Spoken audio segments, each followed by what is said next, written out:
The Pitchsider. Pitchside for every game.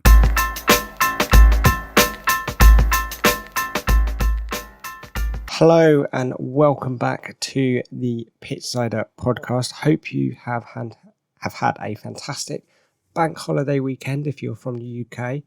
There's been a lot of football that's gone on, especially we've had the second week of the Premier League, and there's been some European football as well to cover in this week as the transfer window hots up as we get very close to the end of the window, which will be happening this week as well. So we'll go through all of the games that have happened, including the Premier League, Championship, La Liga, Bundesliga, Serie A and Ligue 1, and then move on to some rumours and some transfers that have happened as we look forward to the sort of deadline day coming up. So yeah, hope you've had a fantastic week, and let's get into it. So let's start this week with the Premier League, as we normally do. This kicked off between a early kickoff on Saturday morning between Brighton versus Manchester United. Brighton managed to beat Manchester United 2-1 in this, causing an upset there.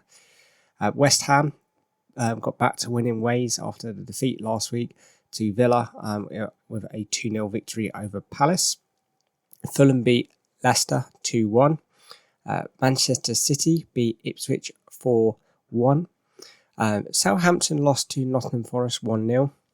Tottenham beat Everton 4-0. Arsenal beat Aston Villa 2-0. And on Sunday, we had a thrilling game from Bournemouth versus Newcastle, which ended 1-1 with a controversial goal ruled out for Bournemouth. Wolverhampton Wanderers lost 6-2 to Chelsea, as Chelsea sort of send back a message from all the criticism they get, and Liverpool continue winning ways with a 2-0 victory over Brentford. So yeah, that's all of the games that have gone in the Premier League, and we'll go through them sort of one by one. So let's start off with the sort of Brighton Manchester United game. So this was 1-1 for a very long time, and then João Pedro got a late minute winner. João Pedro headed home after a dramatic 95th minute winner for Brighton, who extend their 100% start to the season at the expense of Manchester United. United thought they had won the game themselves for a Garnacho, turned home Bruno Fernandes' cross in the 18 minutes from time. However, that effort was ruled out by VAR as it was checked as the ball struck a fellow United sub, Xerxes, just before the crossing the line. That gave Pedro the chance to win it and continue Hertz's dream start as the Brighton manager, the unmarked Brazil forward converting at the far post. Former United striker Danny Welbeck had given the hosts the first half league with his fifth Premier League goal against his old club, then hitting the crossbar with a second half header as Brighton scented blood.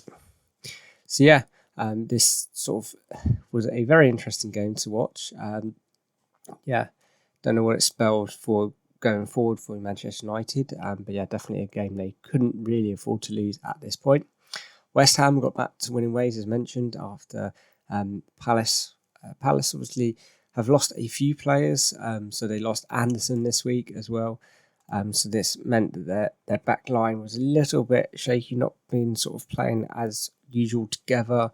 But yeah, they're still yet to sort of fire in any goals. They scored one against Brentford last week, but they still didn't manage to get a win. So yeah, not the best start as many Palace fans would have started. But West Ham got one win, one loss. So yeah, definitely interesting to see where they can, especially as a few of their new signings now start to sort of come into the team and sort of embed themselves in that system. So yeah, definitely interesting to see. Leicester, after they got their 1-1 victory, 1-1 draw against Tottenham, they lost to Fulham this week with a 2-1 victory. Fulham, who have gained in strength this season with many players coming through.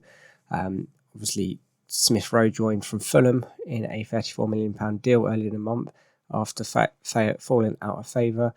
He only made 13 starts, but he's hit the ground running at Craven Cottage, picking up the ball from Traore on the left before driving home firing towards the corner. He said he can't be happier to play his first game at Craven Cottage and get the 3 points. He's really happy. It was really good to see. Definitely interesting to see how he fits into that team and how well they grow. Fulham also did buy Anderson this week. It's a little bit maybe too early for him, but we could be in line to see him next week. Manchester United obviously beat Ipswich 4-1. Most people predicted a hat-trick here, which happened for Haaland. And Gibbs White gave Nottingham Forest a win over Southampton. Tottenham beat Everton 4-0. So Tottenham definitely needed this win. Good to see Son getting 2 goals. Probably good to see Tottenham. They needed the win after their draw against Leicester last week. So most people would have had them to not do very well. So this maybe gave them a little bit more confidence going into next week as well. Arsenal continue in their win. After Emery invited Arsenal back, they unfortunately lost 2-0 with Trossard and Partey scoring there. One of the Bournemouth led. Bournemouth Newcastle ended 1-1. Bournemouth led very early in the first 7 minutes, leading to Bournemouth winning 1-0. Gordon managed to then drag Newcastle back into the game, but then Bournemouth did score a second to maybe see Eddie Howe's boy not get the 4 points from this weekend. However, it was ruled off for a handball, and this led to a 1-1 draw, so Newcastle gained that 1 point. Standout game from this weekend was Chelsea. So both defensive were very, very poor. Chelsea's good defence obviously cost them 2 goals. So Nicholas Jackson scored within the first 2 minutes of the second. And then Kuna scored a beauty of a goal, leading them to be 1-1. Then Cole Palmer then did score a beautiful chip goal, but then Wolves did make it level. So it was 2-2 going into half-time. Chelsea then came out with Manreke getting a hat-trick in the 49th, 58th and 63rd minutes, with Cole Palmer getting a hat-trick of assists as well. And then Neto came on with João Felix, and they combined with that Portuguese link to score the 6th goal, which led to them 6-0. There is some controversy after Manreke made comments about how he did not like Wolves in City, and then led them to a hat-trick, so it did lead him to apologising. Definitely gave Chelsea their first win in the season, and definitely can give them a lot of confidence going into a Palace that hasn't won 2 games. So Chelsea would look here to be very well. So looking at the table, Man City sit top with 6 points, as well as Brighton, Arsenal and Liverpool making up the top 4, all with a win. Tottenham sitting 5th with a draw and a win, with Newcastle in 6th with Nottingham Forest also, and Chelsea sitting in 8th. Worrying teams at the moment without a win is Southampton, Palace, Ipswich, Wolves and Everton. So all of these teams are sort of fighting to get points, interesting to see, but it's still early days in the Premier League, so we will see how this goes. Looking at the Championship, so in the Championship, we had Bristol versus Coventry, which ended 1-0 on Saturday. There was also a game on Friday, which was Sheffield Wednesday versus Leeds. Leeds won this 2-0 with Dan James getting a goal there. Hull drew to Millwall. Plymouth Argyle drew to QPR. But Blackburn beat Oxford 2-1. Portsmouth get their 3rd draw in a row against Middlesbrough, which ended 2-2. Norwich City drew to Sheffield 1-1. Preston North End got their first win of the campaign with a 1-0 victory over Luton. West Brom beat Stoke 2-1. Sunderland beat Burnley 1-0. Watford beat Derby 2-1. On Sunday, Swansea drew to Cardiff in the All-Welsh Derby of 1-1. And yeah, there is no games. That is that. So looking at the Championship table, Sunderland sit top with Watford, with both of 9 points, and with Blackburn, West Brom, Burnley and Leeds all in that top 6. In trouble currently are Millwall, Luton and Cardiff, all with 1 point each. So yeah, definitely interesting to see where this is going to go. And see, again, as this is early days, we will keep you updated as this goes on. Having a look at some European football now. So we'll run through some of the games and then talk about the different leagues here as well. La Liga, Celta Vigo beat Valencia 3-1. Villarreal beat Seville 2-1. In the Bundesliga on Friday, Bayer Leverkusen got their first win as the defending champions against Borussia Mönchengladbach, which ended 3-2. PSG beat Montpellier 6-0 as they continue life without Mbappe. On Sunday, Oswald beat Mallorca 1-0. Barcelona beat Atletico Club 2-1. Real Sociedad beat Ensolo 1-0. And Getafe versus Rayo Vallecano was 0-0. In the Bundesliga, Augsburg and Werder Bremen drew 2-2. Freiburg beat Stuttgart 3-1.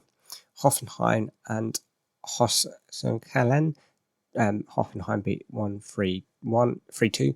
Mainz and Union Berlin drew 1-0. RB Leipzig beat Bochum 1-0. And Borussia Dortmund beat Frankfurt 1-0. In Serie B, Parma beat Milan 2-1. Udinese beat Lazio 2-1. Inter beat Lecce 2-1. And Granada beat Monza 1-0. And in Ligue 1, Monaco beat Lyon 2-0. Lille beat Angers 2-0. And Le Havre beat Saint Etienne 2-0. Finally, on Sunday, Real Madrid beat Rayo Vallecano 3-0. Lens beat Las Palmas 2-1. Deportivo Alavés drew to Betis 0-0. Atletico Madrid beat Granada 3-0. Bayern Munich got their campaign with a win under Vincent Kompany with a 3-2 victory over Wolves. In Serie A, Florentino and Werder Bremen was 0-0. Turin beat Antela 2-1. Napoli beat Bologna 3-0 and Empoli beat Roma 2-1. In Ligue 1, Lens beat Brest 2-0. Nantes beat Auxerre 2-0. Nice and Toulouse was 1-0. Strasbourg beat Rennes 3-1 and Marseille beat Rennes 2-0. As this is going out on Monday, we have the games of Villarreal versus Celta Vigo, Cagliari versus Como, Juventus versus Hellas Verona. So let's have a look at the tables. Let's start in the Serie A. So Inter are top with 4 points, followed by also joint with Turin, Verona, Parmos, Udinese and Empoli, with Juventus and Hellas Verona could go top if one of them does get a win there. In danger at the moment is Lecce, Como and Bologna, but some of these have only played one game so far. In La Liga,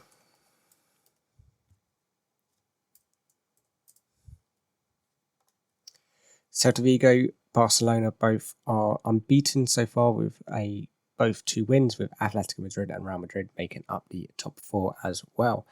Villarreal and Lens make up the top 6, with Granada, Espana and Valencia all in trouble at the moment. But again, it is early days. In Ligue 1,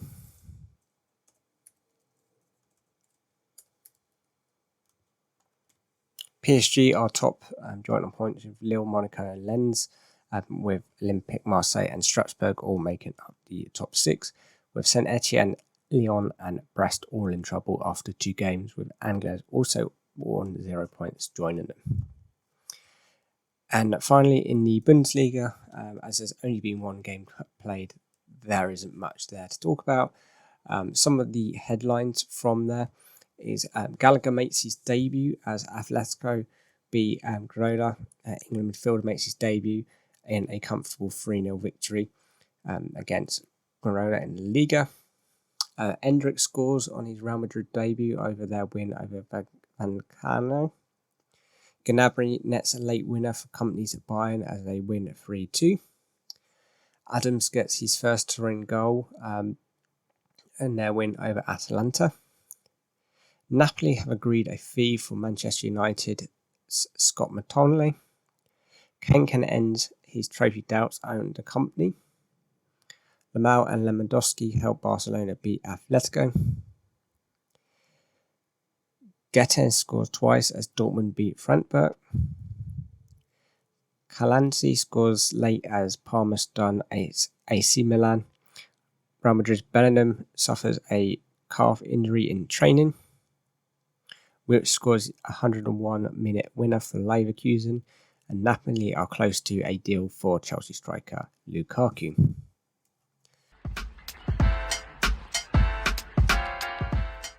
So that's sort of all of the games that have happened this week. We will go through some of the latest transfers now that happened in the world of football in the last week since we've aired this. But if you want to keep up to date with all the latest news following the transfer window as well as sports, please do check out our social media pages, which is the Pitchsider. So on the 21st, João Felix has joined Chelsea for £45 million. With Conor Gallagher going the other way for £33 million, and Alex Moreno has joined Nottingham Forest on loan from Aston Villa. Pulowski has also left United to join Panathinaikos, the Greek team, in an undisclosed fee. Soderbergh has joined Fulham from Burnley for £25 million, and Van der Berg has also left Liverpool to join Brentford for £25 million. Bobby Clark has left Liverpool to join RB Salzburg for £10 million. And then Anderson, as mentioned, has joined Fulham from Crystal Palace for a £35 million fee, as well as Palace have sold Jordan Ayew to Leicester for £5 million. Gundogan has joined Man City again for a free. Aspro has joined Granada from Watford for an undisclosed fee. Berg Gudzemin has joined Al Okerberg for an undisclosed fee from Burnley. Roux has left Norwich to join Marseille on loan, and John Michael Seri has joined Al Okerberg again for a free from Hull. Jake Clark has joined Ipswich for a £15 million fee from Sunderland. Dara O'Shea has joined Ipswich for a £15 million fee from Burnley. Nottingham Forest have loaned in David Kamal to join Nottingham Forest, and then he has been loaned out to Olympiacos for the season. So that's all of the confirmed transfers. Let's have a look at some of the latest rumours.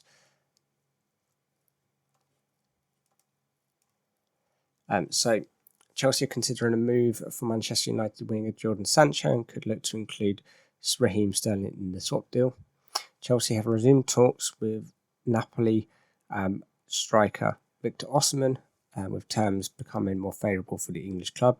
Selling Scott McTominay to Napoli will boost Manchester United's pursuit of midfielder Ukraine, whose club PSG are holding out for a £51 million fee. Crystal Palace are considering a move for Nketiah after a potential switch to Nottingham Forest has broken down. Nottingham Forest have submitted their third bid for Mexico striker Gomez, who would be a record sale for the Dutch club for a £29.7 million fee. Napoli are hoping to sign fellow Scottish midfielder Billy Gilmore from Brighton, with the 23-year-old set to have a medical this week. Celtic's Mike Mataroli has had his medical before he's moved to Brighton, which would be a Scottish record sale. Brazilian winger Vinicius Jr. has delayed his decision over whether to sign a new contract until 25 amongst Saudi Pro League talk. Barcelona have pulled out the race to sign Man City and Portuguese fullback Cancelo due to the £21 million asking price. Man City are willing to accept offers for Portugal Nunes following the return of Gundogan from Barcelona. West Ham are ready to offload James Ward-Prowse before Friday's deadline, and Liverpool could make a move for Sporting Lisbon's defender Iñaki by Leverkusen's Ecuadorian defender is also a target. Zuma's deal agreed with Saudi. West Ham have agreed a deal with Saudi Pro League club Al Ukberg, who signed a lot of players for Kurt Zuma. The player is expected to have a medical, and all being well is hoped to be finalised this week. Derby have signed Tanjiro Cruz on a season-long loan from Wolves. James Rodriguez has moved to Real Vallecano after he was a free agent, and he expired with Sao Paulo earlier in the summer. Georgi Kamentovic is having his Liverpool middle. The club are thought to be offering a £25.6 million fee plus £4.3 million add-ons for the Georgian international. It was likely that he will stay on loan with Valencia for the rest of the season. So yeah, that's kind of the roundup of what's going on in the world of football now. So thank you for listening. Hope you've had a fantastic week. And yeah, we will look forward to seeing you next week. And yeah, please do drop us a like and a follow. So thank you for listening and goodbye. For all the latest news, transfers, and football articles, check out thepitchsider.com. It's the place to be. Contact us on our socials. Instagram and Twitter is @thepitchsider, or via email is thepitchsider@hotmail.com.